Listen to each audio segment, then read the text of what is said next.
Yo, yo, yo, welcome to Jay's Mini Conversation Talk. Happy to have you guys here. Happy to have you guys click on my video. Today, we're going to talk about the 5 rules of rational thinking, all right? But before we get started, please like the video, please subscribe, and whether you agree or disagree with the content I'm putting out, please comment below. It's all relative. It helps out with the content. It might be something I missed. It might have be something we can just create a dialogue from. And the important part is that we're growing, right? And that's all therapeutic, whether we're having a conversation, whether you're disagreeing, or as long as we're having a conversation, keeping a dialogue going and keeping the conversation going, really, that's what it's all about, okay? So the 5 rules of rational thinking, I think is really important. If you're a person who's impulsive, I can be impulsive sometimes, right? If you have anger issues, or if you're a person that's in recovery or dealing with addiction issues that is really trying to learn how to change their thinking, this is very important because it helps you create that pause button. And I don't know about you guys, but if I could have had a pause button with some of the dumb mistakes I made in my life, I probably wouldn't have made them, right? If I was able to analyze and process my thoughts, my irrational thinking, all right? So I want to make the argument that we don't really get upset or have feelings around the actual event, but it's our thoughts around the event that causes us to become upset, become angry, become sad, or whatever your feelings are. And I'll give you an example. So if your girl cheated on you, right? And I say this to my clients all the time. If, let's say you had a girlfriend and she cheated on you, but you didn't know about it, would you be upset? Would you be mad? Would you be hurt? My clients would be like, nah, man, I won't feel upset, man. I don't know about it, John. What you talking about? Okay.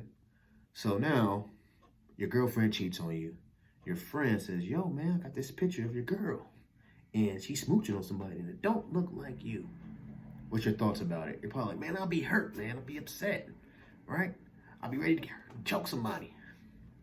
Now, let's say some time goes by. You're single, you're in a grocery store, and your dream girl walks up to you and she's perfect for you. She's everything you will need in a woman, right? Or men, depending on who's listening, and they want you. What's your thoughts behind that? You're probably like, thank goodness my girl cheated on me, right? My dream girl is Beyonce. Thank goodness my dream girl cheated on me because I met Beyonce. You see what I just did there? There's 3 different thoughts, 3 different perspectives on the same event, right? So what that shows is that if we're able to reframe our thoughts and change our perspective, it can help change the outcome of some of our behaviors, which can then decrease some of the consequences that we have in life sometimes from some of our previous mistakes or just some of our irrational thoughts, okay? So the 5 rules of rational thinking. The first rule, and there's no order, it's just the order I'm going in, all right? So the first rule we're going to talk about is my thoughts based off of reality? Is it based off of facts, right? So that's the important thing to ask yourself. So sometimes we get mad off of things because they look a certain way, right? So if I meet a young lady and we plan a date, right? I like this young lady, we plan a date to meet at, I don't know, Applebee's, right? We meet Applebee's at 8 p.m. And I go, I'm dressed up with my 2-piece on, and she does not show. And I say, you know what, man? She's just like all the others. And I call her, oh, you dirty beep, beep, beep. You dee, how good you beep, beep. I'm going to play a beep, beep. You got me messed up, beep, right? I cuss her out, leave a voicemail, nasty voicemail. And later on that night, my phone starts blowing up. Ring, ring, ring, ring, ring, ring. And I listen to the voicemail, and the voicemail's like, hey, Smitty, I apologize. I locked my keys in the car. My car broke down on the freeway. I had to walk 3 miles just to use somebody's phone to get AAA. Please forgive me. I got proof and receipts. I wasn't trying to be disrespectful. Can we try again? And ooh, I see you left a voicemail. That's going to jam me up, right? So it's important that you gather the facts because it might not be exactly what you thought, right? It may not be exactly what you thought. The next one is my thinking healthy for me? Is it good for me? Right? Is this healthy for me to be thinking these thoughts, right? Is it going to cause me good health? So basically, If my thoughts that I'm thinking is gonna cause me to go to jail, man, when I see him, I'm gonna da da da da da, right? And then you went, you're like, man, I shouldn't have did that, man, I made a mistake. Is it worth it, right? If your thought process is going to cause you to ruin a relationship that's important to you, whether it's with your family, a friend, or a significant other, is it worth doing it? Sometimes you really got to process your thoughts, right? So, and it's better ways to get what you want in life, but it's just about being strategic and thinking about it. So if I had a roach in my house and I said, I gotta get rid of these roaches, so I grab a stick of dynamite and I blow up my house. Yeah, I'm gonna get rid of the roaches, right?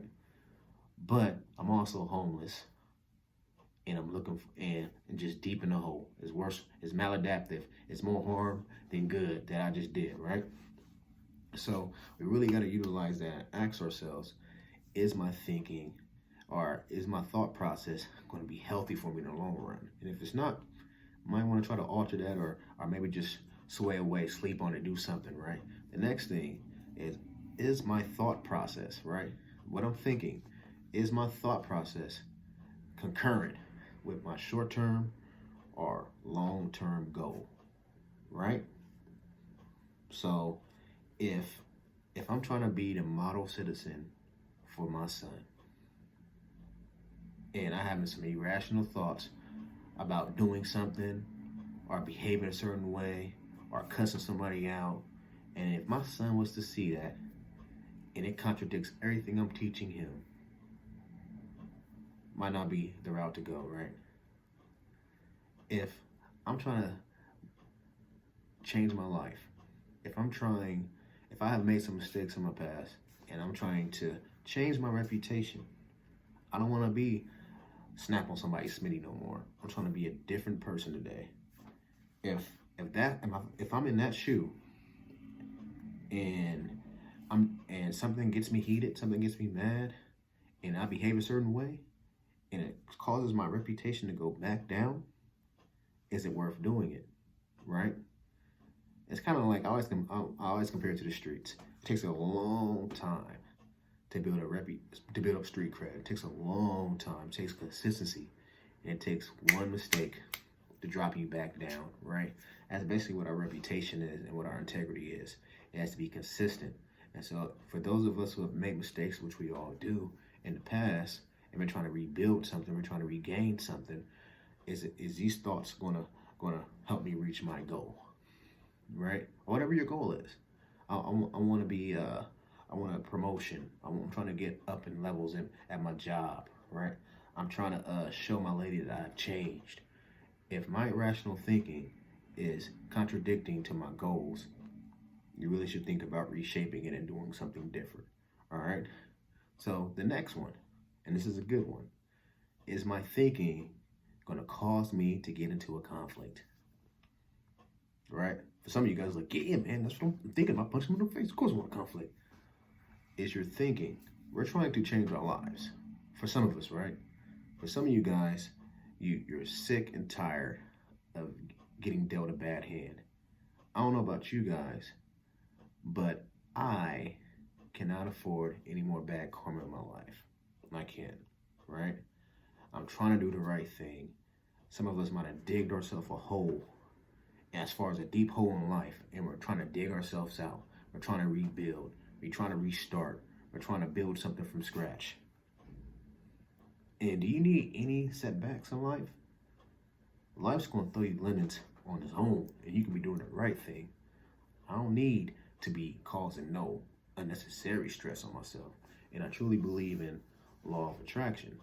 So law of attraction is really, really important. Positive energy and all that is important. I believe in that stuff. And I believe that the energy you put out there in the universe, you're going to get it back to you, sometimes worse than the energy you're actually putting out. So just be mindful about that, as we start getting older, I'm too old, my back cracking and stuff like that. I can't be out there trying to duke it out with people like that. So just be mindful that there's other alternatives and there's assertive communication, and there's ways to still get your way without causing conflict, because often what happens with conflict, actually, even if you do you say everything you want to say, or you do what you intend on doing, it usually causes the situation to get worse if there's conflict involved, whether you're right or wrong. All right. And then the last one is my thoughts. Is it? And it's two. I'm gonna give you guys two for the last. It's the same, but it's two. So if you're a person who's dealing with addiction, is this the way I want to feel when I'm clean and sober? Right? So my thought process, how I'm thinking, is this the way I want to feel when I'm clean and sober? And then for those who don't have addiction issues, but have a moral compass, is this how I really want to feel? Do I want to walk around with anger or disdain in my heart for somebody else? Do I want to be vindictive? Do I want to hurt someone? Do I want to cause strain in somebody's life? Do I want to walk around bitter? Do I want to walk around with issues? Do I want to walk around angry? Hey, we'll hold on to anger. If the answer is no, then maybe you should think about reframing that thought. I hope this is making sense, because it's truly helpful, because once you process your thoughts, if you go down the 5 rules of rational thinking and it doesn't, and you're answering stuff like, man, yeah, I get it, yeah, then it's important to reframe those thoughts, right? It's important to process them. It's important to talk to somebody you trust, whether it's a spiritual leader, whether it's a friend you trust, right? Whether it's a counselor, if you're getting counseling, talk to somebody that can help you through those type of situations, because talking to someone is important. There's been a lot of times when I felt like jumping off the cliff, and I spoke with a friend, and a friend gave me their opinion, like, man, John, you bugging. And I was like, oh, thank you, man. Thank goodness you helped me out with that, because man, I was thinking stupid. I was thinking dumb. I was getting ready to make a mistake. All right. So that's it for now. I don't want this to be a long, drawn out video, but please, if you like the content, please like the video. Please subscribe, comment whether you agree or disagree with some of the content. If you want to add something, I'll try to respond to everybody. And that's pretty much it. Have a good one, guys. Y'all stay blessed.